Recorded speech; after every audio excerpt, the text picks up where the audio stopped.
Por ello, el apoyo fiscal y monetario para sostener la actividad e impulsar la recuperación económica seguirá siendo primordial en los próximos meses. En este año 2020 particularmente difícil y de cara a un año 2021 que resulta clave, nuestro país enfrenta al menos 3 importantes desafíos. Uno, la reactivación económico-social. El segundo, la redacción de una nueva constitución. Y finalmente, el nuevo rol que deberá asumir el empresariado en ambos procesos. En este sentido, como gremio, decidimos ser protagonistas y colaborar a través de 3 decálogos para cada uno de estos desafíos enunciados hace algunas semanas en nuestro encuentro anual de la industria, para colaborar en transformar esta crisis en oportunidad. Y estos 3 decálogos, ustedes lo conocen, son el decálogo constitucional, el decálogo de la recuperación económica y el decálogo de evolución empresarial. Nuestro objetivo como SOFOFA es someter al debate lo que creemos son los pilares fundamentales para que la empresa siga siendo un agente transformador para enfrentar los desafíos que tenemos como país. Estos decálogos, y en especial el de recuperación económica, deberán ser los principales lineamientos para pavimentar la salida de esta profunda crisis económica, social e institucional y avanzar en una recuperación con adaptabilidad.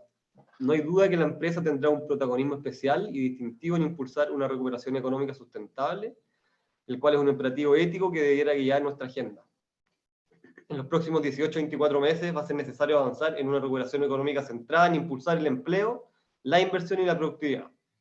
En un contexto de alianza público-privada sin precedentes, en el cual gobierno y empresas deben desplegar una serie de iniciativas y políticas públicas disruptivas e innovadoras que nos permitan enfrentar el desafío de recuperar el dinamismo de la economía, asumiendo también retos de largo plazo sin arriesgar los objetivos de corto plazo. Las medidas que se requieran para la recuperación deben asumir que la pandemia ha acelerado y anticipado en años la adopción de tecnologías, especialmente aquellas que viabilizan la automatización, el trabajo remoto, el comercio electrónico y la prestación de servicios a través de plataformas electrónicas, por lo que esta debe necesariamente estructurarse en torno a la reconversión. Sin embargo, algo que es muy importante, el éxito de estos esfuerzos dependerá también de que las medidas que se implementen se adapten a las distintas realidades regionales del país, pues solo así podrán recoger las miradas, necesidades, oportunidades y capacidades de cada una de las regiones que componen nuestro país. Los dejo a continuación entonces con Alberto Naudón, consejero del Banco Central, que nos presentará el último informe de política monetaria de este año 2020 y sus alcances en las industrias regionales del país. Para posteriormente, como mencionó Gonzalo, pasar a una ronda de preguntas que ustedes pueden ir haciendo a través del chat o levantando la mano virtual que nos ofrece Zoom. Así que Alberto, por favor, adelante. Bueno, buenos días a todos. Muchas gracias, Gonzalo, Rodrigo, por la presentación. Rodrigo ya les contó casi todo lo que yo iba a decir, así que voy a tratar de aportar algo ahí en el margen, como dijo Rodrigo. Oye, voy a empezar a compartir pantalla, pero por favor, si alguien me confirma que se está viendo lo que se tiene que ver. ¿Se ve bien? ¿Se ve bien? Perfecto. Ya, como anticipó Rodrigo y Gonzalo, el objetivo de este seminario es presentar el último informe de política monetaria que publicamos hace unos poquitos días y que corresponde al IPOM de diciembre, el cuarto del año. Como siempre, es un placer para nosotros y para mí en particular compartir, bueno, no el estrado esta vez, sino la pantalla con la gente de la SOFOFA y en este caso de CPC Magallanes. Lo he dicho muchas veces, para nosotros el contacto con los gremios y en particular con los gremios en regiones es de especial interés, puesto que aunque uno intente una cosa distinta, cuando uno está encerrado en su oficina, en el Banco Central, cuesta esa conexión, como se dice, con el mundo más real. Y por lo tanto, estas son instancias que para nosotros son particularmente enriquecedoras porque nos hacen o nos permiten contrastar nuestro análisis, nuestra visión con la realidad de las empresas y los gremios que están ahí, ¿verdad?, trabajando en el día a día en sus diferentes actividades. La presentación la voy a dividir en 4 partes. Voy a hablar primero sobre un poco sobre la economía global, luego sobre la evolución de la economía local, después me voy a referir a cómo estamos viendo el 2021 y el 2022, en el caso de la economía chilena, y voy a terminar con un par de reflexiones que creo que pueden ser útiles para poner el resto de la presentación en contexto. Entonces déjeme partir con la economía global. Bien, rápidamente, esto podría dar para un seminario en sí mismo, pero es evidente que el escenario internacional ha seguido dominado por la evolución de la pandemia. Y como sabemos, en el último tiempo, ¿verdad?, lo que hemos visto es que los contagios en distintas partes del mundo han ido aumentando. Lo que hay acá, ¿verdad?, es distintos colores que van mostrando mayor o menor número de contagiados por millón de habitantes. Estos eran los números que habían en distintos países del mundo a fines de agosto. Si uno lo compara con lo que hay hoy día, es evidente que los colores más oscuros son más prevalentes, ¿verdad? Destacando, está el caso americano, ¿verdad?, que donde los contagios han aumentado mucho en el último tiempo, y también algunos países en Europa. Yo destacaría el caso alemán, que después de haber sido particularmente exitoso en el control inicial de la pandemia, por diversas razones ha visto aumentar tan fuertemente el número de contagios que los llevó a tomar medidas bastante estrictas, y bastante más estrictas de las que habían tomado hace algunos meses atrás. Lo mismo en otros países de Europa. Francia, por ejemplo, anunció que el cierre de restaurantes iba a ser algo más largo, algo que sin duda para los franceses, ¿verdad?, es un drama. Ahora, la parte buena de esto, eso sí, es que a pesar de este aumento muy importante en los contagios, y que en algunos lugares ha llegado a los pics en cantidad, el impacto económico de los mismos es menor que lo que se observaba para mismo nivel de contagio a principio de la pandemia, digamos marzo, abril o mayo. Hay tres razones fundamentales atrás de esto, ¿verdad? Por una parte, la población que se afecta ahora está más cargada, por decirlo así, hacia grupos de menor riesgo, especialmente jóvenes, y por lo tanto su impacto es menor. También es cierto que ha habido mucho progreso en el manejo médico de la enfermedad, y por lo tanto es menos probable que la gente termine en la UCI o con complicaciones graves. Y todo esto ha permitido al final, entonces, que las cuarentenas sean más focalizadas en sectores específicos y las medidas en general sean más diseñadas de manera más específica, lo que ha permitido que la movilidad se recupere, a pesar de que el nivel de contagio en alguna economía es particularmente alto. Lo que está acá, de hecho, en este gráfico, es uno de los tantos índices de movilidad que hay para distintas regiones y países. Estados Unidos la línea oscura, Europa la verde, América Latina la celeste, Chile la roja. Y se ve claramente, ¿verdad?, que el descenso en la movilidad a principios de la pandemia fue particularmente fuerte, rápido, profundo, ¿verdad?, y que lentamente se ha ido recuperando. En algunos países más lento que en otros. Chile, creo yo, destaca por ser uno de los países donde los índices de movilidad, si bien se han recuperado, lo han hecho a una velocidad más lenta. Lo que es interesante, como les mencionaba, es que a pesar de que en muchos países hoy día estamos con niveles de contagio muy altos, claramente los índices de movilidad en la punta son mucho mejores que los índices de movilidad que teníamos a principio de la pandemia. No obstante, ¿verdad?, es evidente que en el corto plazo, por lo menos, la actividad en el mundo va a seguir, por decirlo así, bailando al ritmo del coronavirus.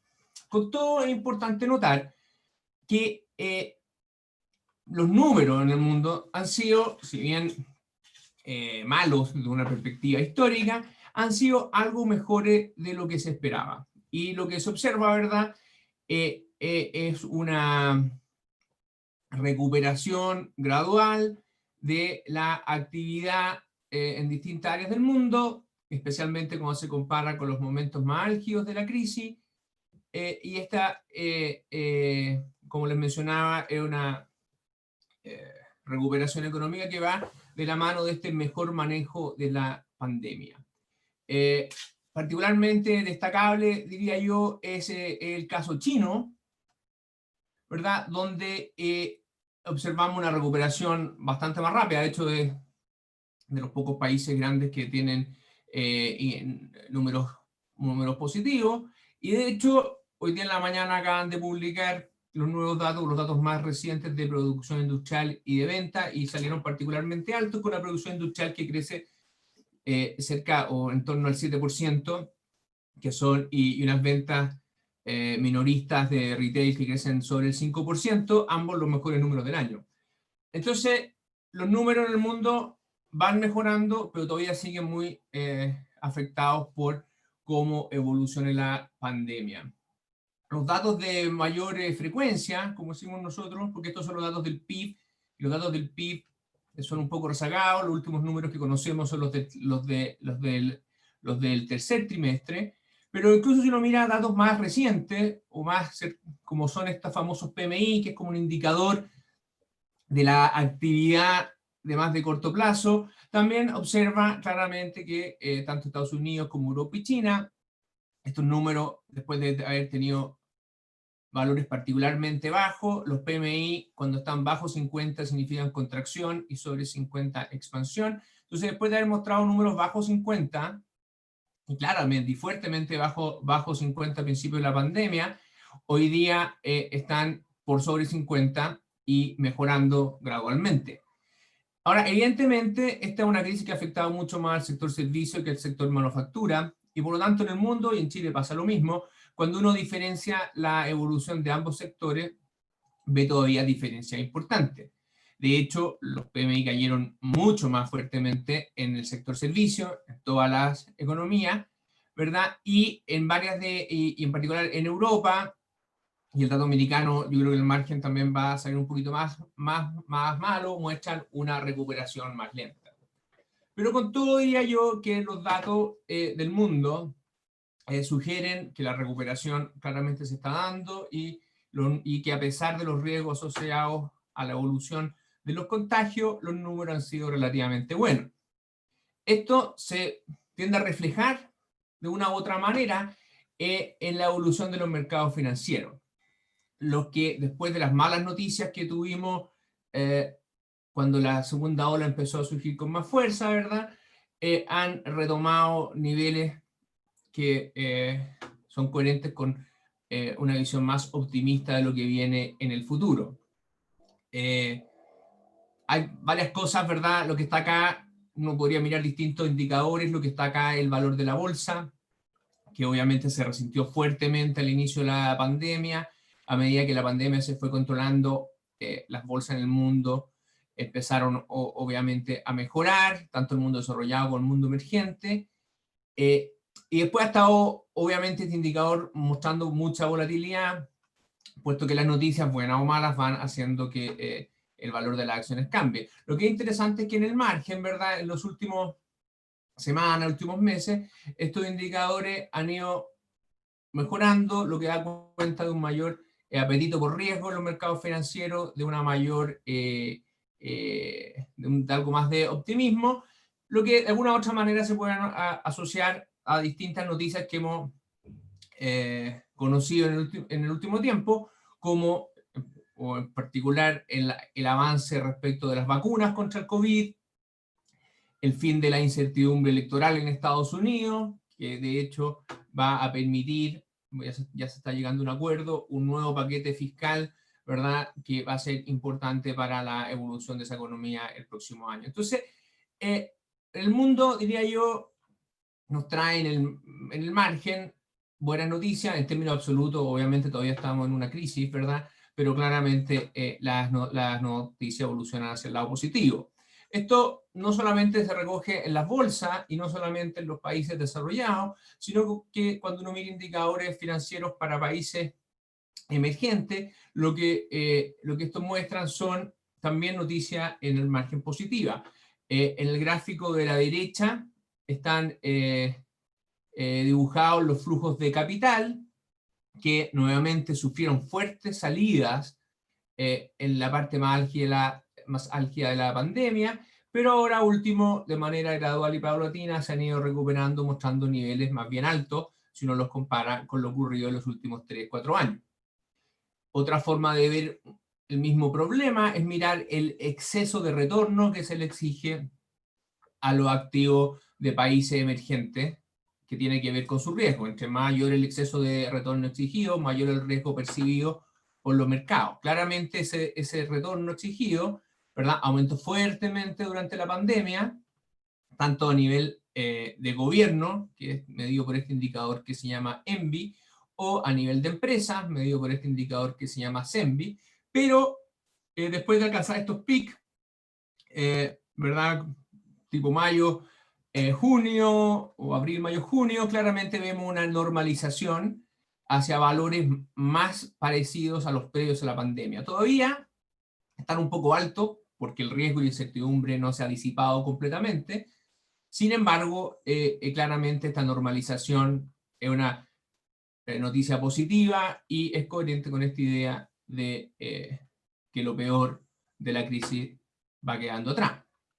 Particularmente importante para nosotros es otro precio internacional, el de las materias primas, y ahí también hemos visto buenas noticias, con un precio del cobre que se ha ubicado en los niveles más altos observados en un periodo bastante largo de tiempo. Esto tiene que ver con lo que hablábamos de los buenos datos en China, que es el mayor consumidor de cobre del mundo. Entonces, si pusiéramos las cosas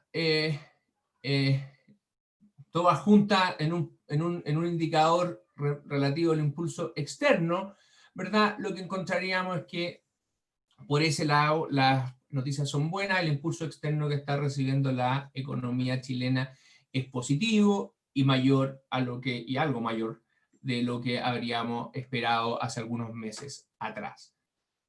Con esto no quiero decir que esté todo comprado desde un punto de vista externo. Obviamente todavía vivimos en un contexto de altísima incertidumbre, donde las cosas pueden cambiar rápidamente para mejor o para peor, pero indudable que por lo menos del lado externo las cosas se ven algo mejor de lo que pensábamos algunos meses atrás. De hecho, nuestras proyecciones recogen en parte ese fenómeno en el sentido que después de una importante caída en el crecimiento, tanto de socios comerciales, que es el punto rojo, o del mundo, que es el punto azul, esperamos que el próximo año, ¿verdad?, la economía mundial y nuestros socios particulares, nuestros socios comerciales en particular, ¿verdad?, retomen crecimientos mayores a los que en promedio, ¿verdad?, habían traído los años previos a la crisis. De alguna forma, entonces, recuperen o vayan recuperando parte del producto perdido a raíz de esta pandemia. Mejores noticias todavía por el lado de los términos de intercambio, donde este alza importante en el precio del cobre nos hace pensar hoy que los términos de intercambio para Chile van a seguir en niveles bastante por sobre su promedio histórico por un tiempo largo. Y esto son obviamente noticias buenas para el país, especialmente tomando en cuenta que el cobre afecta de manera importante a las cuentas fiscales, que obviamente han sufrido fuertemente a raíz de las medidas que se han tenido que tomar en la pandemia. De esta manera, entonces, con incertidumbre asociada con diversidad muy grande entre países, no tengo tiempo para ir país por país, pero obviamente la historia entre distintos países cada país tiene su historia particular, pero en términos generales diría yo que hay buenas noticias por el lado externo. ¿Qué pasa por el lado local? Por el lado local las cosas no han sido tan buenas, tampoco han sido espantosamente malas, digamos, respecto a lo que esperábamos, pero la verdad es que si bien, al igual que en el mundo, estamos en un proceso de recuperación después de haber alcanzado el punto más bajo en crecimiento digamos, en el segundo trimestre del año, esa recuperación ha sido algo más lenta de lo que nosotros preveíamos y ha afectado, o la mayor lentitud ha sido particularmente más notoria en aquellos sectores que están más afectados por las cuarentenas o por las medidas de distanciamiento social. como son, por ejemplo, el transporte, los servicios de educación, paquetes y restaurantes, hoteles, sector turismo, etc. Parte de esta mayor lentitud, que no es una ausencia de recuperación, la economía, como les digo, se está recuperando desde los niveles más bajos alcanzados, ¿verdad?, al inicio de este proceso de pandemia, pero esta recuperación ha sido más lenta, y eso quedó claro en el dato de IMASEC de octubre, que mucha gente esperaba, muchos analistas esperaban un dato positivo, y fue solamente de menos 1,2%, con lo cual se suma, ¿verdad?, una seguidilla de datos negativos que venimos observando desde marzo. Obviamente no es tan negativo como los picos negativos alcanzados en mayo, donde el IMASEC cayó cerca de 16%, si uno lo comparaba con 12 meses atrás, pero todavía estamos lejos de poder asegurar números de crecimiento positivos en este indicador. De hecho, es muy difícil proyectar lo que va a pasar con mucha precisión, lo que va a pasar con el IMASEC, ¿verdad? Mes a mes, es una variable que es bien volátil. Sin embargo, entonces no sabemos si los IMASEC que vienen van a ser positivos o negativos, pero hay una probabilidad no menor de que sigan siendo negativos o estén cercanos a ser un poco por arriba, un poco por abajo. Por lo menos yo diría hasta mediados del próximo año. O quizá un poco antes, yo diría quizá segundo trimestre del próximo año. Por lo tanto, hay que tener mucho cuidado con esta idea de que, si bien estamos en recuperación, todavía hay un largo camino para empezar a ver números de crecimiento sostenidamente positivos en los datos. Como les mencionaba, obviamente los sectores más asociados, ¿verdad?, a los servicios, y algunos que son los que más lentos se han ido recuperando, este indicador azul más oscuro. En cambio, otros que han recibido, por ejemplo, el beneficio del aumento del consumo asociado al 10% de retiro de ahorros previsionales como el comercio, han mostrado un dinamismo algo mayor. Sin embargo, el hecho que las cuarentenas han sido algo mayores a lo que nosotros esperábamos o a lo que la autoridad esperaba en septiembre, explica por qué estos sectores más expuestos a las cuarentenas y a las medidas de distanciamiento social lo han hecho un poco más lento. En este contexto, justo cuando ya habíamos cerrado el IPOM, habíamos cerrado nuestras proyecciones de cierre estadístico, había ocurrido un buen rato antes, se anunció esta cuarentena adicional en la región metropolitana, la vuelta al paso 2, y por lo tanto ese fenómeno no está incluido en nuestras proyecciones. Pero todo hace pensar que por lo menos en el corto plazo esta mayor intensidad de las cuarentenas va a generar o debería tener un efecto negativo en el crecimiento. Y es por eso que el hecho que se haya implementado estas nuevas cuarentenas le pone, como decimos nosotros en el Banco Central, un sesgo a la baja a nuestras proyecciones. Es decir, es más probable que estemos con un crecimiento algo por debajo que algo por arriba que nuestro escenario central. Esto no necesariamente, o con esto no quiero decir que la cuarentena en la región metropolitana sea una mala medida. Creo que para evaluar este tipo de cosas uno tiene que tener una visión más dinámica del asunto. En particular, si esta cuarentena, ya sabemos, y es un hecho que los casos venían aumentando fuertemente en la región metropolitana, entonces si esta cuarentena más anticipada permite no generar cuarentenas más duras y más largas en el futuro, puede que al final en el neto sea positivo. Pero independiente de eso, es indudable que el fin de año va a ser, hay una probabilidad que sea más lento de que lo que está en nuestras proyecciones, y por eso el sesgo a la baja en en nuestras proyecciones. Por el lado de la demanda, como les dije, por el lado del PIB, de la actividad, los datos fueron algo más lentos, o han sido algo más lentos de lo que pensábamos. Y eso obviamente tiene que reflejarse por el lado de la demanda. Lo que ha estado particularmente lento es el consumo. Y esto a pesar de el 10% y del segundo 10%, la expectativa de ese segundo 10%, que en teoría es algo que tiene que estar afectando positivamente a la demanda por bienes y al consumo en particular. Y de hecho lo ha hecho. Cuando uno mira los datos de manera más precisa, voy a hablar sobre esto un poquito más adelante, el retiro de ahorros previsionales tuvo un efecto positivo, relevante, muy significativo, ¿verdad?, en la economía. Sin embargo, otros elementos han hecho que el consumo evolucione más lentamente de lo que nosotros pensábamos.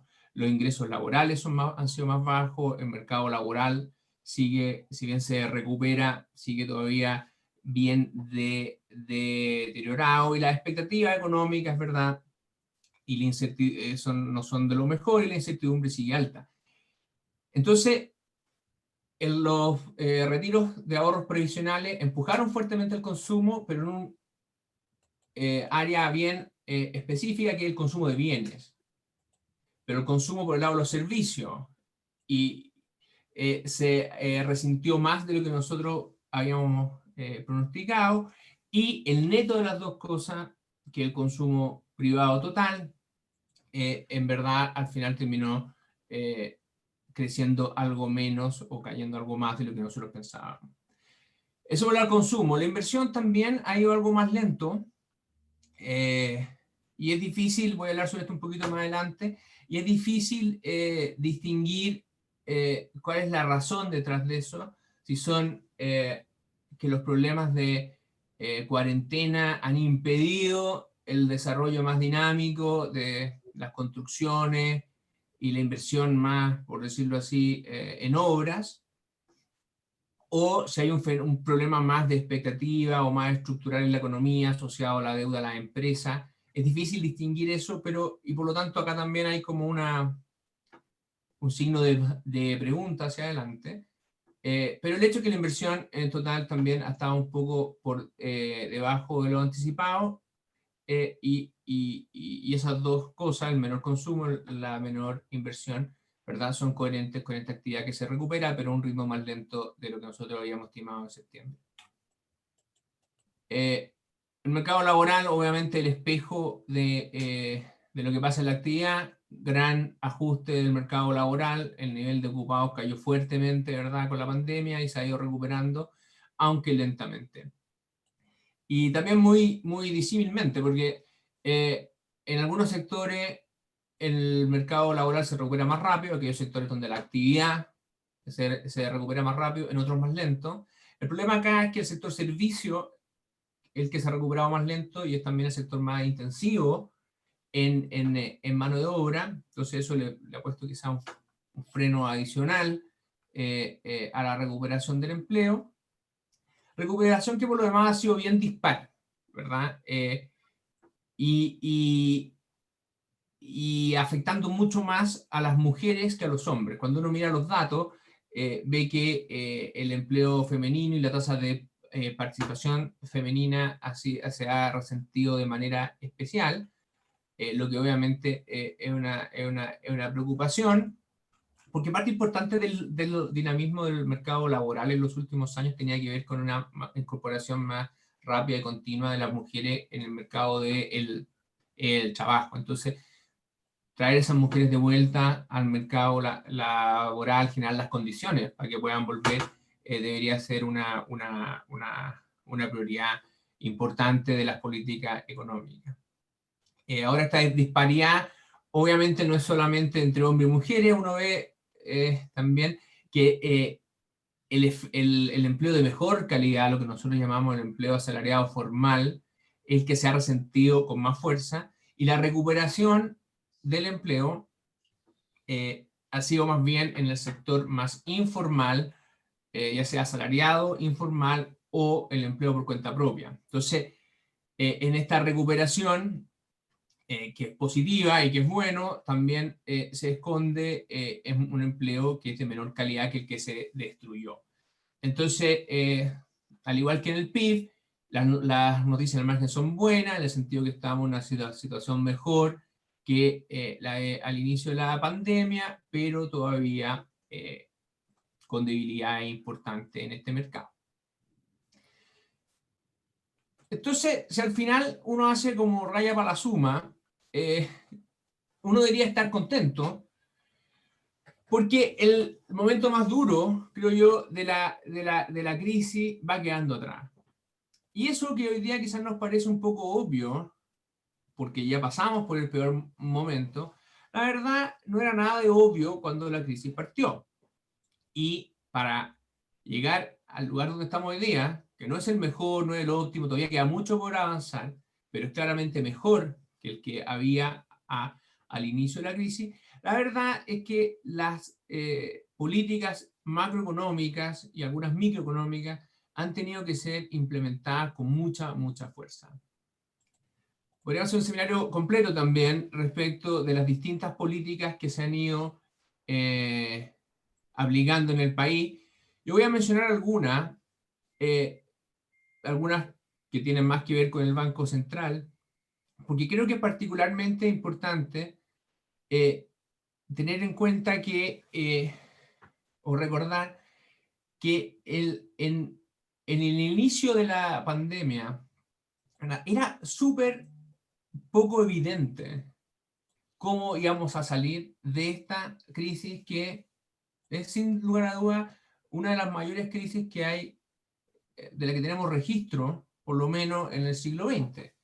De hecho, cuando uno mira la evolución del PIB en el mundo durante los últimos, no sé, 100 años, tiene que ir muy atrás, tiene que ir a las guerras mundiales, tiene que ir a la recesión del año 30 para encontrar contracciones en la actividad mundial del nivel que estamos observando o que vamos a observar durante el 2020.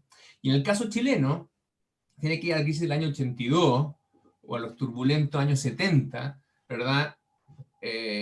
Para encontrar problemas económicos del tamaño, la dimensión de lo que estamos observando hoy día. Entonces, a pesar de la intensidad del shock, la verdad es que hoy día, algunos trimestres después, algunos meses después de haber recibido este tremendo impacto, la economía está saliendo, lentamente, pero saliendo. Ahora, detrás de eso, como les dije, muchas cosas. Algunas de ellas, algunas cosas importantes tienen que ver con la política macro y con la política financiera, y el Banco Central obviamente ha tenido que ver en eso, aplicando políticas que están muy orientadas, o muchas de ellas orientadas, a permitir que el mercado financiero funcione de la manera más fluida posible. Son varias medidas, pero quizá uno las podría resumir en que el Banco Central lo que ha hecho es poner a disposición del sistema financiero una gran cantidad de liquidez a tasas muy bajas, y ha generado incentivos para que esa liquidez sea traspasada hacia las empresas, principalmente, también a las personas, pero principalmente a las empresas, ¿verdad? Como crédito a tasas bajas y ojalá a plazos medianos. ¿Por qué es tan importante eso? Porque en una situación como la actual, el problema de caja de muchas empresas, y ustedes lo saben mejor que yo, es tremenda, porque las empresas han tenido que seguir pagando muchos de sus costos, pero sus ingresos se han visto reducidos casi a cero en muchos casos o durante algunos periodos.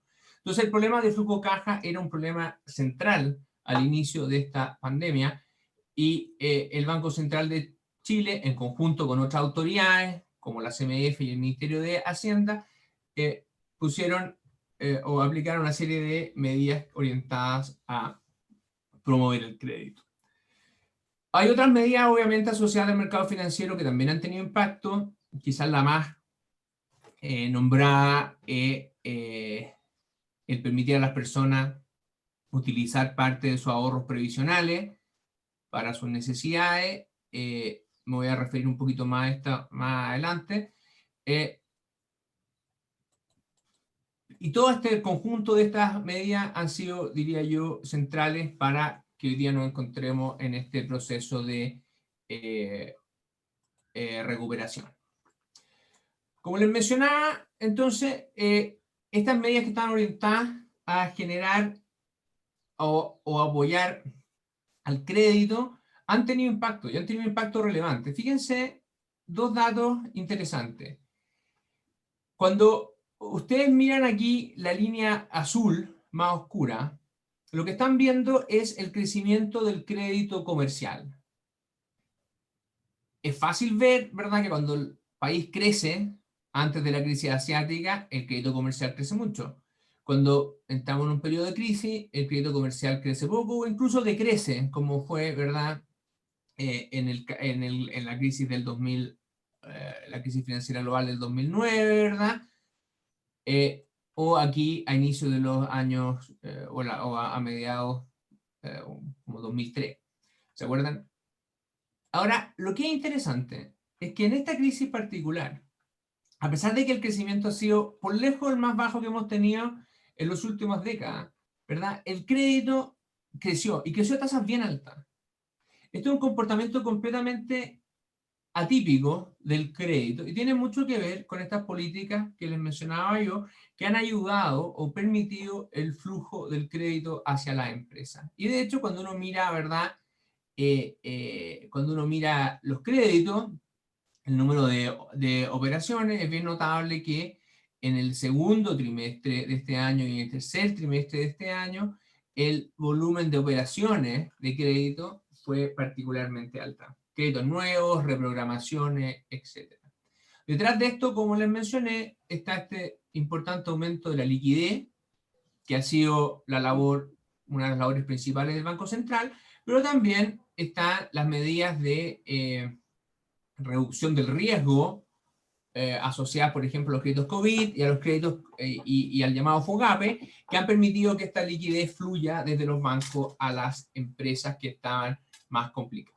Y de hecho hay bastante evidencia de que eso ha sido el caso, que empresas que estaban con problemas de venta han logrado acceder a crédito. Esto no significa que todas las empresas que necesitaban recursos lo hayan logrado. Siempre hay casos, ¿verdad?, donde las cosas por una u otra razón no funcionan como uno quisiera, pero lo que es interesante es que en términos agregados, lo que uno sí observa es que el crédito crece en circunstancias que la economía decrece, que el volumen de operaciones aumenta significativamente y que muchas empresas cuyas ventas cayeron con fuerza en este periodo han tenido acceso a crédito. Obviamente, sectorialmente hay sectores que están más complicados que otros, pero en términos agregados, como les digo, creo que estas medidas han ayudado sustancialmente a salir de la peor parte de la crisis y empezar este proceso de gradual, aunque lenta, recuperación. Ahora no todo es apoyo al crédito. Otras medidas importantes han ido a apoyar directamente el ingreso o la liquidez de los hogares, ¿verdad? Y ahí uno puede distinguir entre distintos tipos, ¿verdad?, de medidas. Unas que tienen más que ver con autofinanciamiento, como es el uso de ahorros provisionales, otras que tienen que ver más con subsidios, que tienen que ver con la política fiscal y los distintos programas que el gobierno ha ido implementando. Ahora, de nuevo, en términos agregados, porque esto es difícil hablar del caso a caso, porque siempre hay casos que son complejos, ¿verdad? Pero de un punto de vista macro, cuando uno mira los números agregados, las políticas han sido bastante potentes. Lo que ha ayudado a que, pasado el primer chaparrón, esta economía, como les mencionaba, se vaya recuperando paulatinamente. ¿Cómo vemos que las medidas han sido importantes? Bueno, hay varias formas de mirar esto, pero una interesante, creo yo, es la que está en el gráfico de la derecha, en la última barra. ¿Qué es lo que muestra esto?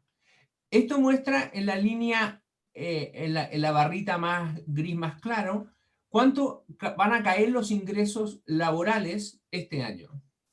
Entonces, si uno mira acá, los ingresos laborales este año van a caer del orden de, digamos, 7% o como 6%. Lo que está arriba son la mayor liquidez, ya sea mayor ingreso o uso de ahorros previsionales que las familias han recibido durante este año.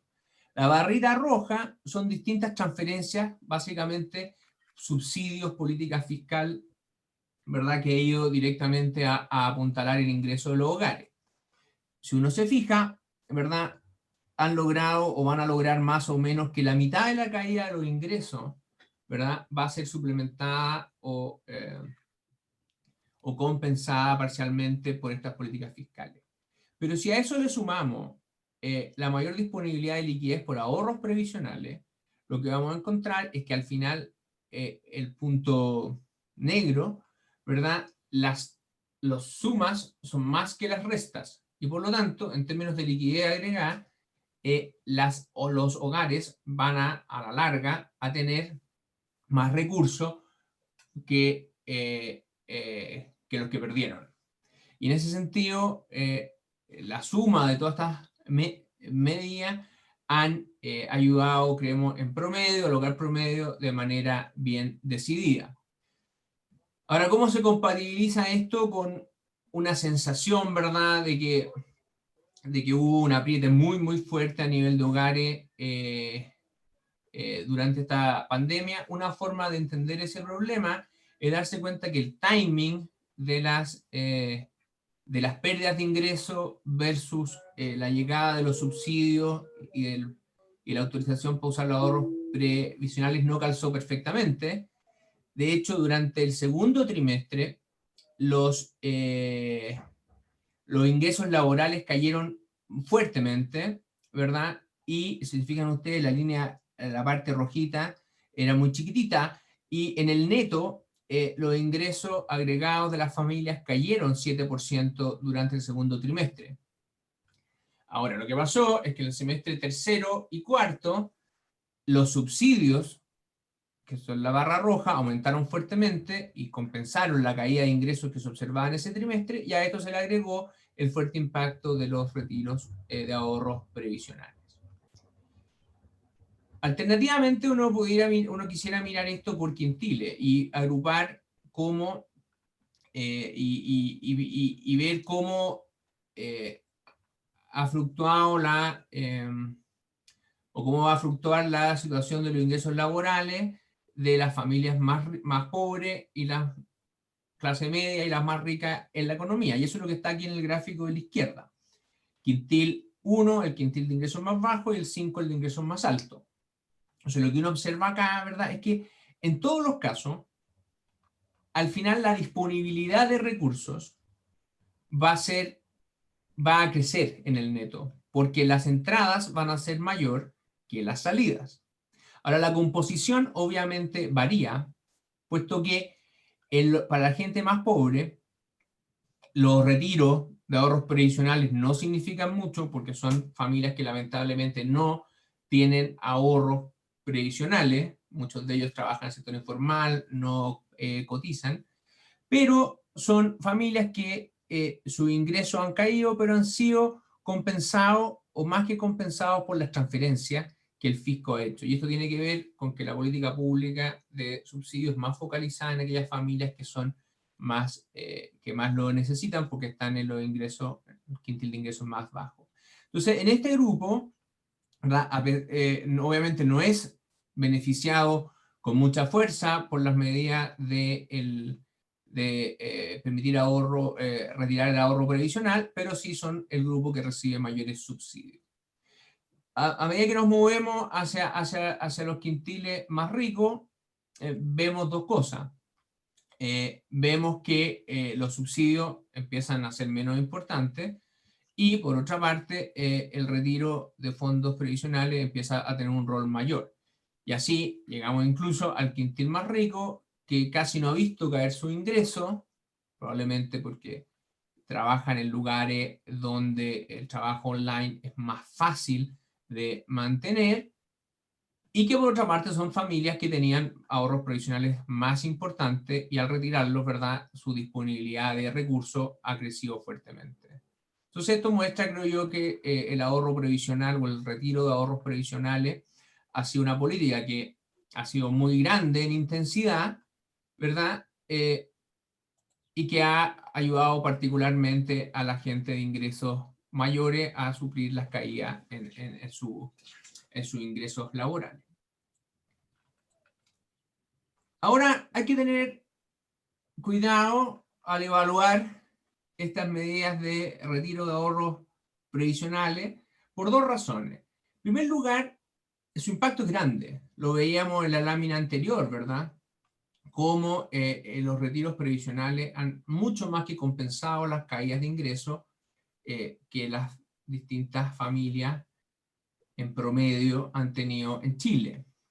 Y de hecho, el impacto en la economía es grande.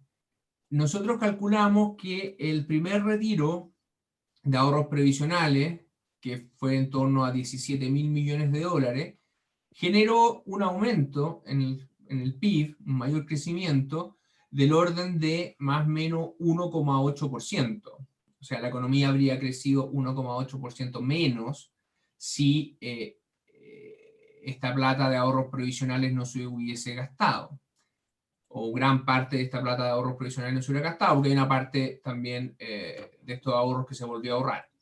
Este 1,8% el efecto acumulado entre el año 2020 y el 2021, la mayor parte, eso sí, ocurrió el 2020. El segundo retiro va a tener efectos algo menores por distintas circunstancias, pero igual importantes. Y nosotros estimamos que el próximo año el segundo retiro va a generar un crecimiento de más o menos 1% más del PIB. Entonces, pareciera, uno podría decir que esta es una medida que ha sido extremadamente positiva y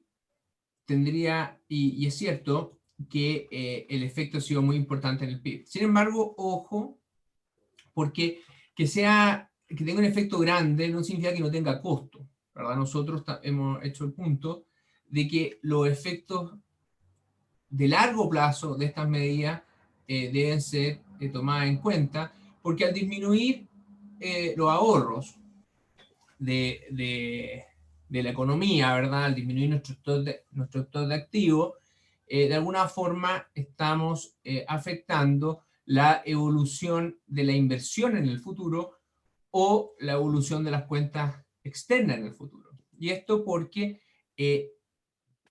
evidentemente los países que tienen que invertir, o los países tienen que invertir para poder crecer, especialmente después de una crisis, esa inversión necesita ser financiada y puede ser financiada de dos maneras. O es financiada con el ahorro de los chilenos, que en este caso cayó, o es financiada con ahorro externo, es decir, endeudándonos con el resto del mundo.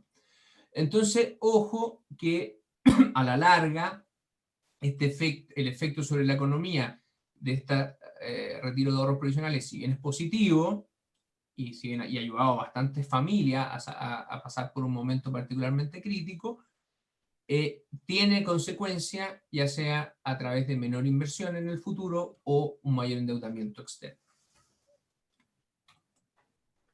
Eso por el lado de la actividad. Por el lado de la inflación, las noticias muestran que la inflación ha evolucionado más rápidamente, algo más rápidamente de lo que nosotros pensábamos. Mucho de eso tiene que ver justamente con el retiro del 10%, porque ese retiro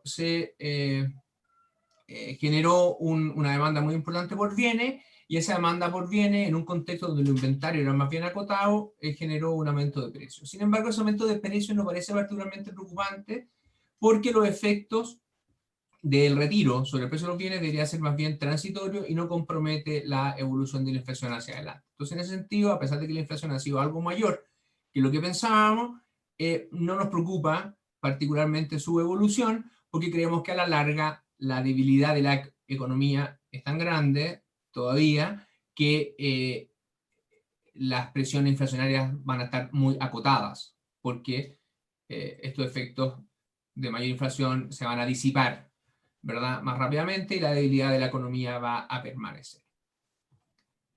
Ok, ¿qué estamos mirando hacia adelante? Yo les diría que lo que viene va a depender de varios factores, ¿verdad? Y hay factores que son positivos y otros factores sobre los que tenemos más dudas. Por el lado positivo, déjenme partir por el lado positivo, está el tema de la vacuna. El tema de la vacuna ha tenido una evolución claramente buena y positiva en el último tiempo, y de hecho se estima hoy día que una parte importante de la población, yo diría, o las estimaciones dicen que alrededor del 50% de la población mundial podría estar inmunizada a mediados del próximo año. Obviamente hay diferencias importantes. Los países avanzados, muchos de ellos que son los que financiaron el desarrollo de estas vacunas, tienen comprometidas dosis, ¿verdad?, que, de las distintas vacunas que superan con creces el tamaño de su población. Acá, número 1 significa una vez la población, 2 veces, 3, 4, 5 veces la población. Entonces, vemos que Canadá y Estados Unidos tienen vacunas comprometidas por alrededor de 4 veces el tamaño de su población. En los países emergentes la situación es más ajustada, pero con todo uno esperaría que si las cosas salen bien, como aparentemente van saliendo, por lo menos la población de mayor riesgo y la gente vinculada al tema de la salud va a poder estar vacunada en un plazo relativamente corto. Relativamente corto, digo yo, porque esto obviamente no va a pasar en un mes o 2 meses, pero a mediados ya del próximo año, su grupo, una parte importante, podría estar vacunado, y hacia finales del próximo año, principios del 2022, es muy probable ya que hayamos alcanzado lo que se llama la inmunidad de grupo. Esas noticias son evidentemente muy buenas y muy importantes. Hay un recuadro bien interesante en el IPOM sobre ello, y de alguna forma compensan estas noticias más negativas sobre la evolución de la pandemia que han llevado a algunos países, como les mencioné, por ejemplo Alemania, Francia, a reinstaurar medidas de cuarentena. Ahora, las buenas noticias respecto de nuestra capacidad, ¿verdad?, para dominar finalmente este virus, ¿verdad?, no nos deberían, o sea, nos deben alegrar obviamente, pero no nos deben hacer olvidar el hecho de que hemos pasado por una crisis profunda, y que esa crisis profunda, como todas las crisis profundas, han dejado cicatrices en la economía. Y esas cicatrices van a ser un lastre, van a ser una dificultad para retomar el ritmo de crecimiento hacia adelante. Y es muy importante, por lo tanto, que las políticas públicas, y la política monetaria en particular, sigan siendo muy apoyadoras de la salida y del crecimiento, para que la salida de esta crisis sea también una salida más sólida. Yo mencionaría 2 grandes cicatrices que dejan estas crisis o estos periodos de muy bajo crecimiento. Una están por el lado del empleo. Como yo les mencioné, se han perdido muchos empleos. De hecho, el crecimiento del empleo ha sido fuertemente negativo en casi todos los lugares. En algunos lugares, como los servicios más relacionados a la interacción social, caían mucho más fuerte que en otros, ¿verdad? Pero en general se han perdido empleo en todos los sectores. Y esto sabemos que es un costo, porque ustedes saben mejor que yo que desvincular a los trabajadores tiene el costo de que volver a encontrar trabajadores que uno conoce, que están entrenados, que conocen la cultura de la empresa, etcétera, es difícil y toma tiempo. Y la productividad de esos trabajadores, por lo tanto, cae, y eso afecta negativamente al crecimiento y al PIB. Entonces, el hecho que muchos trabajadores hayan perdido su empleo y que vayan a encontrar empleo en otra industria, en otras empresas, ¿verdad?, significa que de alguna forma hay una parte de la productividad del capital humano específico que se ha ido perdiendo. Y eso va a tener alguna consecuencia hacia adelante, por lo menos eso muestra la evidencia empírica del pasado. La otra cicatriz importante es el nivel del endeudamiento. Como les mencioné al inicio de esta presentación, una parte importante de las políticas públicas estuvo orientada a que las empresas accedieran a crédito para poder pasar este problema de flujo de caja tan característico de esta pandemia. Sin embargo, esto tampoco es gratis. ¿Por qué? Porque esas empresas hoy día se encuentran con una mochila de deuda mucho mayor que la que tenían al principio. Lo que está en este gráfico, ¿verdad?, es la razón deuda a venta en distintos tipos de empresas, ¿verdad?, siendo las empresas del estrato 1 las empresas de menores ventas y las de estrato 4 las de mayores ventas. En todos los estratos las deudas han aumentado fuertemente en relación a las ventas. Y eso obviamente pone una lastre adicional al crecimiento, dificulta la inversión, ¿verdad? Y pone en una situación algo más débil a nuestra empresa.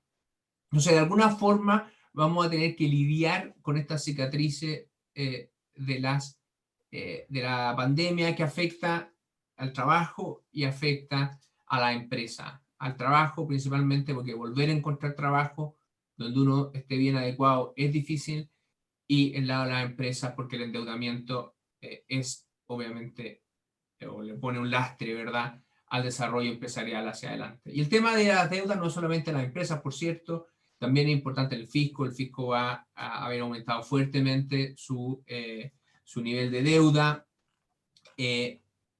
y eso obviamente limita las capacidades para hacer política fiscal en el futuro, y por lo tanto no hay que olvidar que todavía queda mucho trabajo por hacer, y por eso las políticas fiscal y monetaria el caso nuestro, deben seguir siendo muy apoyadoras de la economía por un tiempo largo. Por último, tenemos la vacuna y la pandemia, tenemos las cicatrices de la crisis. Un tercer elemento muy importante en lo que viene tiene que ver con la incertidumbre.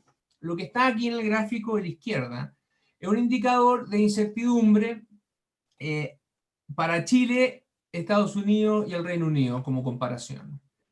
Lo vemos claramente, ¿verdad?, que en todas partes sube durante la crisis. En Chile sube un poco antes, está asociado al estallido social, ¿verdad? Ahora, el problema, diría yo, es que mientras en los demás países la incertidumbre se va normalizando, todavía permanece en niveles mayores que previo a la pandemia, pero se va normalizando, en Chile todavía nos hemos quedado con niveles de incertidumbre un poco altos. ¿Cuánto de esto es la pandemia? ¿Cuánto de esto son nuestros temas locales? Es una buena pregunta, muy difícil de contestar. Sin embargo, no hay que olvidar que la incertidumbre es un determinante importante de las decisiones económicas. Como muestra, en el gráfico acá a la derecha están las respuestas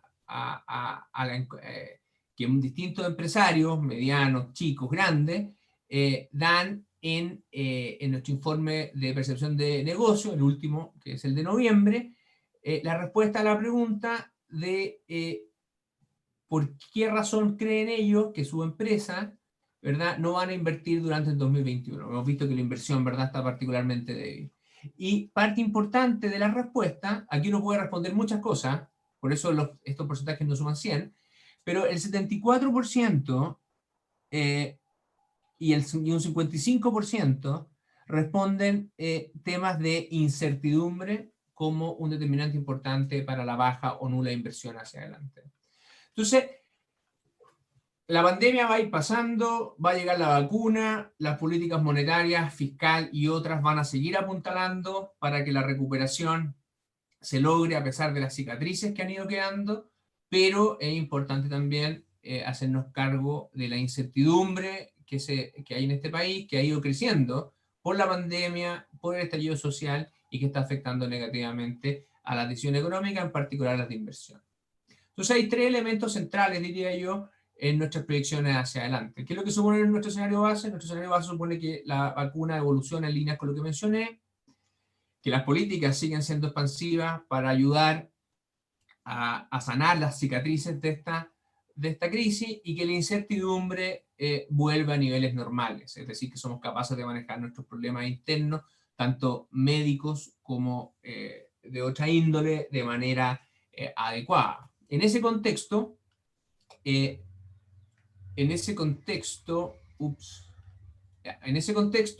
nosotros esperamos que, si bien la economía se va a desacelerar fuertemente este año, en un rango que está por debajo de lo que pensábamos en septiembre, esperamos que el próximo año esta economía crezca entre 5,5 y 6,5%. Este número, algunos han llamado la atención porque lo encuentran muy alto, y de hecho es mayor que el que otros economistas han proyectado, pero yo no creo que sea particularmente alto. De hecho, fíjense que si la economía se quedara en el nivel, o sea, el nivel de producción del 2021 fuera exactamente al nivel con que vamos a terminar el 2020, esta economía crecería 5% el próximo año. ¿Por qué ocurre eso? Bueno, porque el nivel con que vamos a terminar el 2020 es mayor que el nivel de producción durante muchos trimestres de este año. Por lo tanto, en promedio, la producción del 2020 fue particularmente baja. Si el próximo año simplemente nos quedamos produciendo lo mismo que logramos llegar a final de este año, eso ya por base de comparación genera un crecimiento de 5%. Ahora, si a eso le agregamos los efectos que les conté del segundo retiro del ahorro previsional, yo creo que es relativamente fácil que esta economía, no sé si fácil, pero es probable y es razonable pensar que esta economía va a poder crecer en torno al 6% el próximo año. Ahora, obviamente, eso no está asegurado, va a requerir, como les mencioné, que la vacuna y la pandemia evolucione de manera positiva, que las políticas fiscales y monetarias y otras sigan apuntalando a la economía y que manejemos el tema de incertidumbre. Pero si logramos hacer eso, me parece a mí que crecer al 6% o entre 5,5% y 6,5% el próximo año es completamente posible. Ahora, ¿qué va a estar detrás de eso? Bueno, va a haber un aumento tanto del consumo, importante, del 10%, después de una caída de 6,3% este año. Obviamente va a estar apuntalado este crecimiento en el consumo en los efectos que están generando los retiros previsionales, pero también suponemos que después de una caída fuerte en la inversión del orden de 13% este año, vamos a retomar un crecimiento positivo de la inversión por sobre el 7%. Eso en cuanto a las proyecciones, no son muy distintas en cierto sentido al resto del mundo, cuando pueden variar entre el 2020 y el 2021, pero si uno saca el promedio de estos 2 años, ¿verdad? Chile va a terminar creciendo en torno a 0%, ¿verdad? No muy alejado de otra economía, aunque diría yo en el margen más positivo. Entonces hay economías que van a crecer muy fuertemente negativo este año, pero se van a recuperar más el que viene. Bueno, Chile no va a ser una excepción, un muy mal año 2020, un buen año 2021. La inflación, como les mencioné, va a haber mayor inflación en el 2020, finales del 2020, principio del 2021, muy asociado a la presión de demanda por bienes derivada de los retiros de ahorros previsionales. Sin embargo, esos efectos son súper transitorios y a la larga la economía, que está mejorando pero sigue siendo débil, debería presionar a la baja la inflación para converger al objetivo de 3% gradualmente en el horizonte de meta del Banco Central, ¿verdad? Que es en torno a 2 años. La política monetaria, convencional o convencional, va a tener que seguir jugando su rol. Si hay preguntas más específicas sobre esto, las puedo comentar en las preguntas, pero me estoy alargando un poco y no quisiera tomarme todo el tiempo. Lo mismo respecto a los riesgos, lo que yo les comento del escenario central, pero obviamente las cosas pueden ser mejor o pueden ser peor, las cosas pueden salir distintos. Por el lado de las cosas positivas, evidentemente un avance más rápido del tema de la vacuna o un dominio más rápido del tema de salud obviamente haría que las cosas anden mejor. Por el lado negativo, ¿verdad? Hay un aumento más fuerte de los contagios, un avance más lento de la vacuna o otras cosas que afecten negativamente la inversión, por ejemplo, un rebrote fuerte de la incertidumbre, por ejemplo, asociado a problemas de orden público. Quería hacer 2 comentarios finales y con esto termino mi presentación. Mi primer comentario tiene que ver con tratar de dimensionar el impacto y el tamaño de la crisis que estamos viviendo. Lo que hay acá es la evolución trimestre a trimestre del PIB en distintos episodios de crisis, 82, 99, 2009 y 2020. El punto cero acá es el trimestre donde la crisis ocurrió, ¿ya? O donde se declaró, si quieren, la recesión. ¿Qué es lo que vemos? Lo que vemos, ¿verdad?, es que este episodio, el del 2020, es un episodio que es particularmente violento en el sentido de que la caída de PIB, que pasamos de 100 a 85, es una caída como 15%, en un trimestre, es por lejos la caída trimestral más grande que conocemos desde que tenemos, o por lo menos desde que analizamos esta crisis. Es mayor que la caída del año 82, no en el efecto final. El año 82 la economía decreció más a la larga de lo que nosotros creemos que va a pasar este año. Sin embargo, la caída fue más gradual. Lo que nosotros nos enfrentamos fue una crisis muy, muy rápida, muy, muy fuerte y muy, muy profunda. Y por eso que hubo que tomar medidas económicas tan drásticas para apuntalar esta economía. Sin embargo, el apuntalamiento de esta economía es lo que ha ayudado, ¿verdad?, a que no se perpetúe estos niveles tan bajos de PIB. Y es probable, y todo indicaría, ¿verdad?, que si seguimos haciendo las cosas bien, rápida, esta línea celeste debería seguir hacia arriba y vamos a volver a los niveles de PIB que teníamos antes de esta crisis y antes del estallido social, ¿verdad? A mediados, por decirlo así, del año 2021 o durante el 2021. Vamos a recuperar gran parte de lo que perdimos desde el estallido hasta la pandemia, ¿verdad? Por ahí, por el año 2021. O sea, el nivel de PIB, que está en esta línea verde, va a ser parecido al nivel de PIB, ¿verdad? Previo a estos dos eventos. Sin embargo, eso no nos debería dejar tranquilos. Y no nos debería dejar tranquilos porque, de todas maneras, si yo comparo dónde nosotros pensamos que vamos a estar el 2021 o el 2000, ¿verdad? Y dónde pensábamos nosotros que íbamos a estar a esa fecha, previo a la pandemia, previo al estallido social, nos damos cuenta que vamos a estar o vamos a haber perdido alrededor de un 10% de la capacidad, no de la capacidad productiva, de la producción del país, del PIB del país. O sea, el PIB del país va a ser, en nuestra predicción, 10% más bajo de lo que pensábamos que iba a ser previo al estallido, previo a la pandemia. Eso es mucho. Eso es como borrar de un día para otro toda la minería del país. La minería del país es más o menos el 10% del PIB. Entonces, el daño que esta economía ha sufrido producto de estos eventos está siendo más permanente de lo que uno desearía y está siendo importante. Recuperar esto debería ser, obviamente, una tarea en la que todos deberíamos colaborar. Pero no es fácil, porque para recuperar esto, en 10 años, tenemos que por los próximos 10 años crecer un 1% por sobre en lo que es el crecimiento tendencial de la economía. Entonces, para terminar, me gustaría dejar planteado este desafío, ¿verdad? En los últimos trimestres, esta economía ha perdido una parte importante de su producción. El PIB hoy día se proyecta que sea de manera bastante persistente por los próximos años 10% más bajo de lo que pensábamos que podía ser. Recuperar eso creo yo que es una labor de primera necesidad. Eso es, muchas gracias. Dejo de compartir y quedo abierto a las preguntas del público. Muchas gracias, Alberto, por tu exposición. Tremendamente interesante, sin duda, en estos tiempos que estamos viviendo. Así que quiero dejar espacio para que podamos tener algunas preguntas.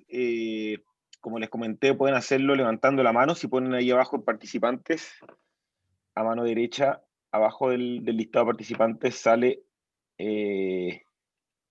levantar la mano. Ahí pueden hacerlo si es que alguien quiere hacer una pregunta o si bien también hacerla por el chat y desde ahí la leemos.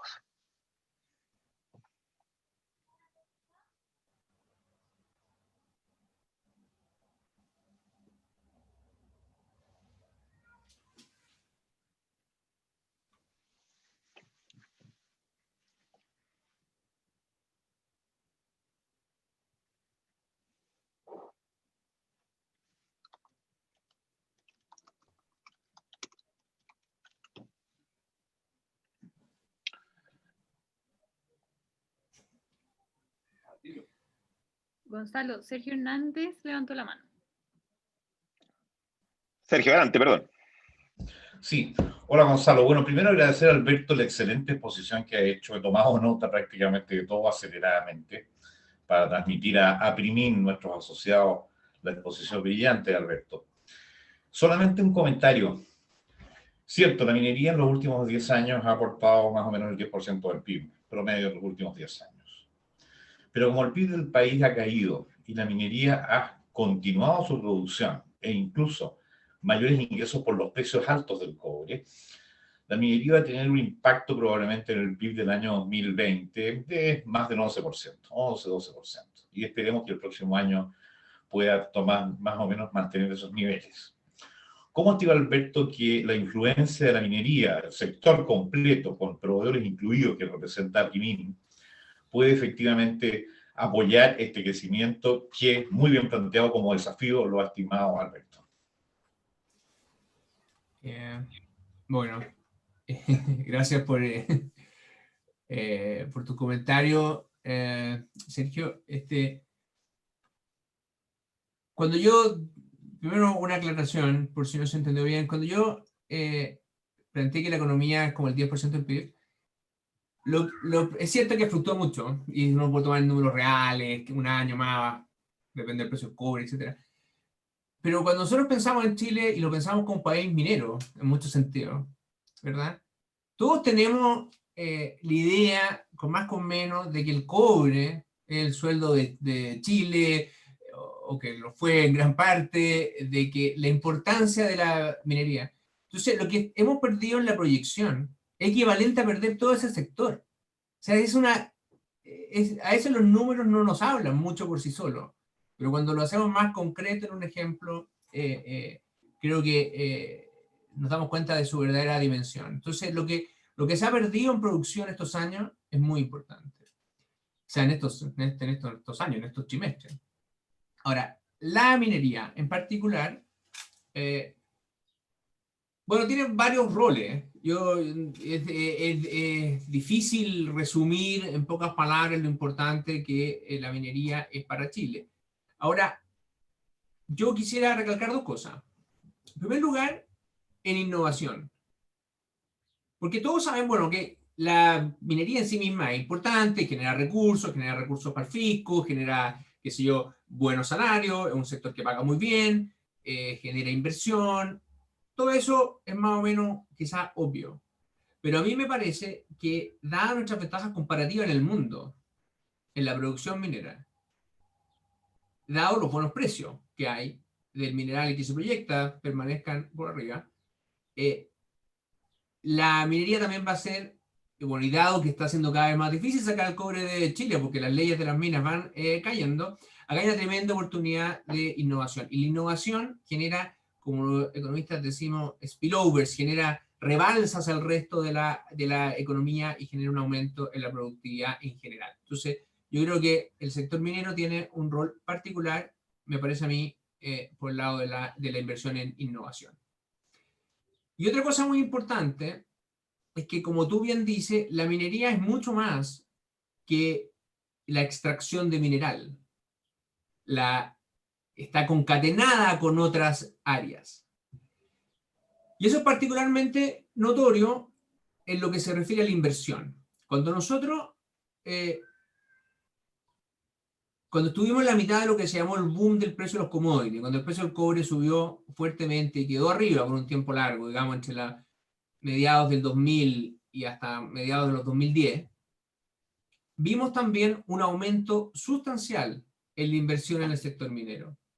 y ese aumento sustancial en la inversión en el sector minero, que llevó la inversión en minería de más o menos valores de como 3% del PIB a valores cercanos al 8,5% del PIB, fue crítico, clave en el buen crecimiento que tuvo el país en esos años. Porque no solamente fue la extracción de cobre, sino que fue la ampliación de las minas, los caminos, la hotelería, todo lo que esta boom de inversión generó. Cuando yo pienso en la inversión en Chile, veo muchas razones para estar un poco preocupado, especialmente por el lado de la incertidumbre, por el lado de empresas que están quedando financieramente más complicadas por sus niveles de deuda, pero ahí veo también un rol muy importante de los proyectos mineros. En Chile hay grandes proyectos mineros, son más resilientes a todos estos problemas, son proyectos de más largo plazo, y por lo tanto yo creo que un fuerte puntal de la inversión en los próximos años va a venir del sector minero. No sé si responde tu pregunta, pero creo que son muy importantes, no me queda ninguna duda. Sí, sí, muy bien. Además que el mercado nos da muy buenas noticias en el largo plazo los precios. Exacto. La oferta no va a ser capaz de contestar la demanda que viene por la transformación energética, de la electromovilidad y todo lo que es descarbonización, a lo que se suma los usos sanitarios del cobre que están cada vez más extendidos en el mundo. De manera que podemos tener ahí un mensaje de optimismo bastante alto en lo que la minería le va a seguir aportando a Chile. De acuerdo. Gracias, Alberto. Oye, tengo aquí una pregunta en el chat sobre el valor del tipo de cambio hacia fin de año. Me voy a excusar de responder, porque si algo un banquero central no hace en un país con tipo de cambio flexible, es proyectar el valor del tipo de cambio a fin de año. Así que me disculpo por no responder directamente a esa pregunta. Solo mencionar que aquí están jugando muchas cosas. Es cierto que hemos tenido una apreciación del peso en las últimas semanas bastante notable, bastante notoria, ¿verdad? ¿Cuánto de eso es más permanente? ¿Cuánto de eso se va a intensificar o revertir? Es muy difícil de decirlo. Tipo de cambio, un precio financiero muy volátil que lo fija el mercado, pero que está afecto a muchos fenómenos, porque depende tanto de las cosas externas como de las cosas locales. Entonces, depende de mucho cómo vaya a evolucionar la política fiscal en Estados Unidos, si el paquete que se pasa al final es más grande o más chico, cómo vaya a evolucionar la pandemia en Europa y por lo tanto la política monetaria del ECB, y también depende de cómo vaya a evolucionar China y el precio del cobre, etc. Entonces, son tantas las variables que afectan el tipo de cambio que no me atrevo a dar una proyección precisa para esa variable a fin de año. No sé, Rodrigo, si hay más preguntas, o Gonzalo. Sí, yo tengo un par de preguntas, Alberto, que me gustaría poder hacerte. Primero que nada, también agradecerte por la tremenda y profunda exposición. Como siempre, ahí nos iluminas con lo que está pasando y nos da quizás más tranquilidad de cara al futuro. Así que muchas gracias por eso. Lo primero que te quería preguntar, y que tiene un poco que ver con quizás la introducción que hicimos, nosotros entendemos que la recuperación económica no es un elemento independiente de lo que es el proceso constitucional que es cuando atraviesa el país.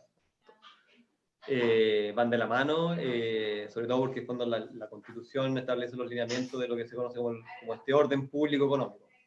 ¿Cuál es un poco la visión del Banco Central, o fondo, cómo ustedes están considerando en el escenario base que tú nos acabas de mostrar que se llevará a cabo este proceso constitucional?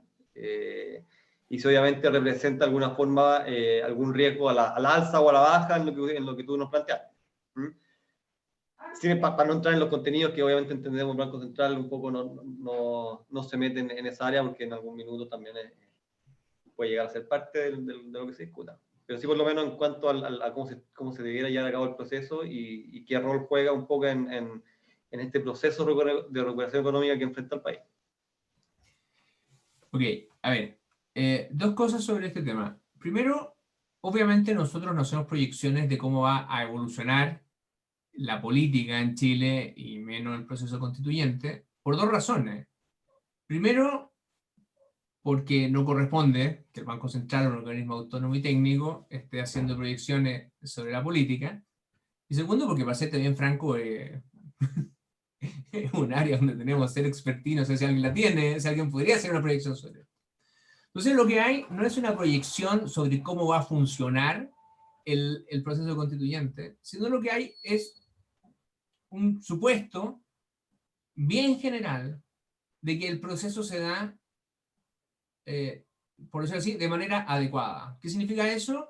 Que se cumple con el itinerario que el mismo poder político se dio, que se da en un contexto de discusión, no sé, normal de las cosas, y que se logra un acuerdo que no cuida las cosas específicas, ¿verdad? Pero que obviamente no es disruptivo para el funcionamiento económico. Eso es súper vago, pero eso es lo que hay, ¿verdad? Hay un supuesto de que, si tú quieres, esto no es un gran factor hacia arriba o hacia abajo de una proyección económica normal. ¿Okay? Ahora, dicho eso, obviamente que hay riesgos asociados a esto. Y los riesgos son para bien o para mal, como dices tú. Entonces, y ahora una visión más bien personal. El país decidió, por abrumadora mayoría, que quería cambiar la Constitución. Entonces, independiente de la posición que uno haya tenido, ¿verdad? Frente a ese proceso, creo que es un dato. O sea, el 80%, casi 80% de la gente quiere este proceso. Este proceso en sí mismo no es un problema, ¿verdad? Entonces no podemos partir, creo yo, de la base de que esto es malo, ¿verdad? Porque podemos, ¿verdad? Porque si se hace bien y de manera constructiva, ¿verdad? Podemos terminar con una buena constitución que nos dé estabilidad por los próximos décadas. Pero obviamente tiene riesgo. Entonces, si tú me dices, como yo traté de decir un poco en mi presentación, ¿verdad? Sería muy positivo para el país, creo yo, ir acotando los espacios de incertidumbre asociados a este proceso. Y una manera razonable de acotar esos espacios es por lo menos partir cumpliendo con los mismos pasos, el mismo camino que no hemos trazado. ¿Verdad? Que hay una elección de constituyente, después esa ¿verdad? Tienen que establecer un reglamento, que tiene ciertos parámetros que cumplir, ciertos quórum, ¿verdad? Entonces eso. Entonces, como te digo, nosotros en nuestro escenario base, esto no es ni un gran upside ni un gran downside en nuestras proyecciones, pero obviamente reconocemos que es un proceso complejo que tiene asociado incertidumbre. Y acotar esa incertidumbre, obviamente, es bueno para el proceso económico.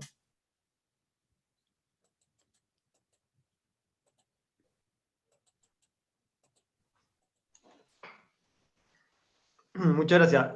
Una segunda pregunta, considerando que estamos en presencia de muchos gremios regionales. En el entendido que de fondo un poco este proceso de recuperación ha sido, no ha sido igual en las distintas regiones. Hay regiones que iniciaron antes su proceso de fondo de apertura, otros que se han demorado más, otros que quizás vuelvan en los próximos meses. ¿Se abre una oportunidad en ese sentido para las regiones para apoyar de una forma quizás distinta este proceso de recuperación económica? Y sea así, en fondo, ¿cuáles son esos canales en donde cuando las regiones pueden de alguna forma impulsar de una forma distinta lo que han venido haciendo quizás en años anteriores? A ver, el tema regional, mira, siempre es difícil hablar del tema regional porque lamentablemente todavía no tenemos tan buenos datos a nivel regional como quisiéramos. Estamos trabajando fuertemente en eso y ya prontamente tendremos muy buenas noticias para la gente de regiones. Pero ha sido, ¿verdad?, un proceso complejo el de obtener buenos datos a nivel regional. Sin embargo, creo que uno puede decir algunas cosas. En primer lugar, las regiones han sido particularmente importantes, algunas más que otras, obviamente, en mantener el ritmo de crecimiento o en esta recuperación, puesto que las regiones, o sea, los servicios están mucho más concentrados en la región metropolitana. Y la región y los servicios son donde más se ha resentido la actividad económica. La industria la minería, la agricultura, la pesca, ¿verdad? La producción energética, está mucho más en regiones, proporcionalmente, y eso ha sido bastante más resiliente. Entonces yo creo que por ese lado, obviamente, el aporte de la región ha sido importante. Ahora, región por región, como pasa en todo el país y en todo el mundo, la historia va a depender mucho, y ha dependido mucho, de cómo se logre controlar o no controlar la pandemia en esa región específica. Y ahí obviamente tenemos, por distintas razones, mucha varianza entre unas regiones y otras.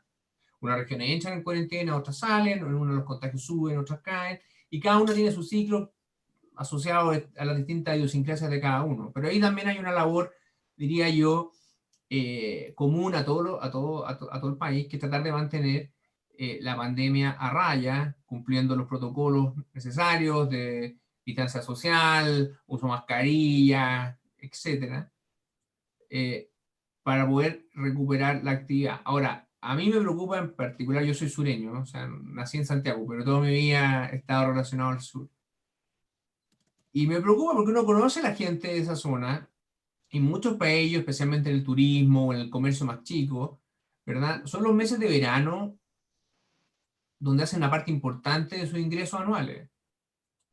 Entonces yo hablaba con algunos de ellos, pequeños comerciantes, qué sé yo, gente de sector turismo, y están preocupados porque viene el verano, viene Navidad, ¿verdad? Entonces creo yo que el esfuerzo, mira, hay que hacer un esfuerzo grande para poder mantener los contagios a línea, ¿verdad? A raya, y poder generar, y que no se resienta tanto la actividad turística en el verano. Yo creo que eso es muy importante en muchas regiones. No sé si... Clarísimo. Muchas gracias.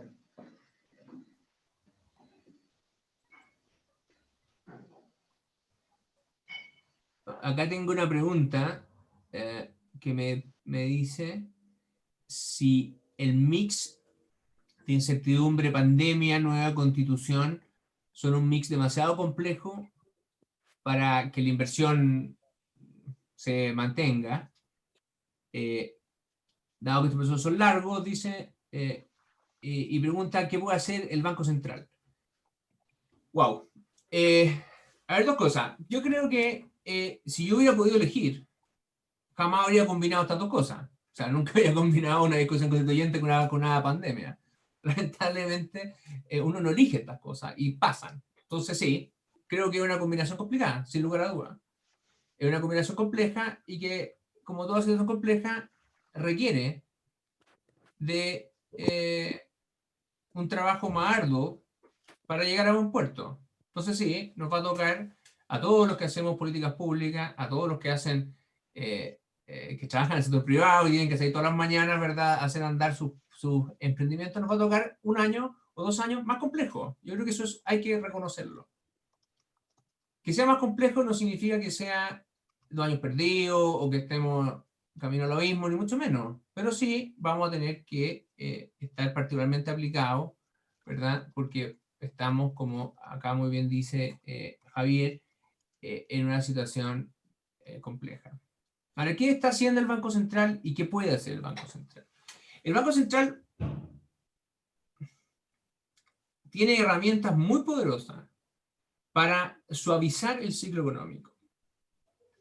¿Cómo lo hacemos? Nosotros hacemos básicamente, nosotros ayudamos a que el crédito fluya cuando las condiciones financieras se aprietan. Ayudamos, ¿verdad?, con tasas bajas para que sea más fácil endeudarse, y eso obviamente también además afecta el tipo de cambio, deprecia un poco la moneda y ayuda al sector exportador y al sustituidor de importaciones, ¿verdad?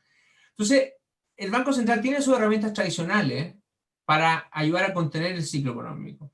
Y la estamos usando con mucha intensidad.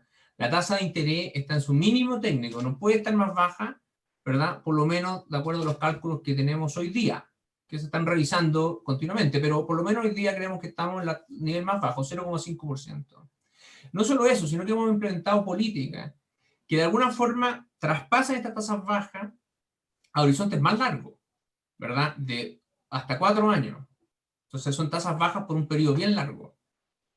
No solo eso, sino que además hemos generado medidas de liquidez extraordinaria que están amarradas a que los intermediarios financieros aumenten el crédito. Y yo creo que ha funcionado en conjunto con la garantía estatal. Entonces los bancos podemos hacer muchas cosas, pero no podemos eliminar el ciclo económico ni podemos afectar las variables de largo plazo. O sea, nuestra capacidad es grande, pero es grande para suavizar el ciclo económico.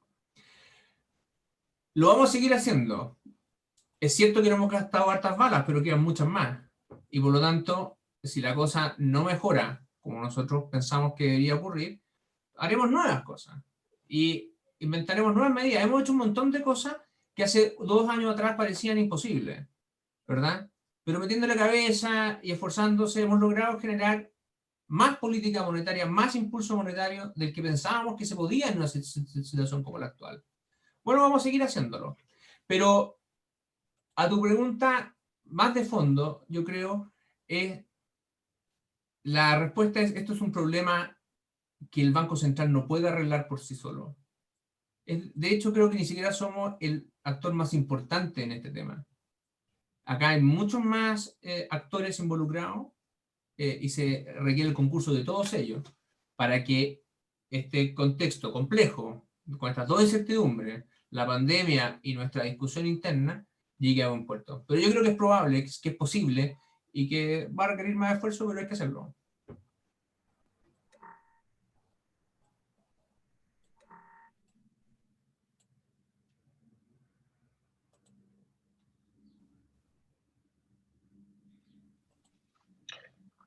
Perdón, yo no sé si hay otra pregunta más, porque en Aurora era el tiempo y lo acordado era hasta la 11, así que, sobre todo Alberto, para no quitarte más tiempo a ti. Sí, de hecho tengo una reunión pocos minutos más, así que muy agradecido de marcar el tiempo, Gonzalo. Así que bueno, muchas Oye, gracias. bueno, Alberto, en nombre de Sofofa, nuevamente, y de todos los gremios que la componen y socios, agradecemos tu tiempo para presentarnos el día de hoy. Muy importante, sin duda, tu presentación, el contexto que estamos viviendo, tanto de pandemia como también de incertidumbres políticas, así que muy agradecido nuevamente por la exposición. Y por ahí me pidieron si podíamos compartir también la presentación que hiciste con los asistentes, así que en caso que se pueda, Sí, se agradeceré ahí puede. con... De hecho, la presentación debería estar ya colgada en nuestra página web. Así que si la puedes compartir o la pueden bajar directamente de la página web del Banco Central. Debería haberse colgado en el minuto exacto en que empecé a hablar. Perfecto. Bueno, entonces la vamos a compartir igual entre quienes participaron el día de hoy, así que Sí, seguro. muchas gracias. Muchas gracias a ustedes, que estén bien. Igual. Gracias. Gracias también a todos quienes participaron. Gracias. Gracias María. Gracias Alberto. Bien, muchas gracias, Chao. Alberto, Carolina. Estén bien. Nos vemos. Chao, muchas gracias. Chao. Chao, gracias.